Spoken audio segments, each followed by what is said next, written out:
एक छोटे से गांव में एक मेहनती किसान रहता था।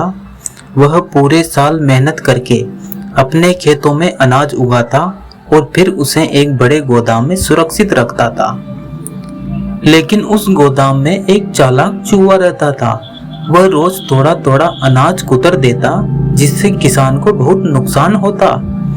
चूहा तो कुछ था, लेकिन किसान बहुत परेशान था। एक दिन किसान बाजार से एक पिंजरा लेकर आया। उसने उसमें खाना रखा और गोदाम में रख दिया ताकि चूहे को पकड़ सके। यह देखकर चूहा घबरा गया। वह दौड़ता हुआ सबसे पहले मुर्गी के पास गया और बोला, बहन, किसान मुझे पकड़ने के लिए पिंजरा लाया है, कुछ करो। मुर्गी ने लापरवाही से कहा, यह तुम्हारी समस्या है बेटा, मुझे इससे क्या लेना देना। चूहा निराश होकर बकरी के पास गया। बहन, मेरी मदद करो। बकरी बोली, मुझे अफसोस है, लेकिन मैं कुछ नहीं कर सकती। फिर चूहा भैंस के पास गया और बोला, तुम तो ताकतवर हो, मेरी मदद करो। भैंस हंसकर बोली, मुझे इसमें क्यों पड़ना, ये तुम्हारी परेशानी है, तुम ही जानो। बेचारा चूहा उदास होकर अपने बिल में लौट आया। रात हुई। अचानक पिंजरे से जोर की आवाज आई।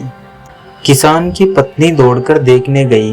अंधेरे में उसे लगा कि चूहा फंसा है, लेकिन असल में एक जहरीला सांप पिंजरे में फंस गया था।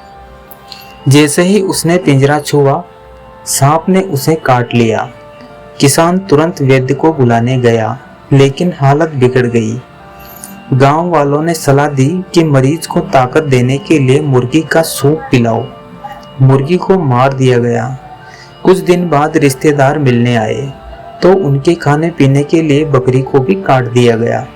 फिर भी किसान की पत्नी ठीक नहीं हुई। अंत में उसकी मृत्यु हो गई। अंतिम संस्कार में बहुत से लोग आए और सबके भोजन के लिए भी भैंस को काट दिया गया। अब सिर्फ गोदाम में खाली बोरियां और चूहा अकेला बेटा सोच रहा था।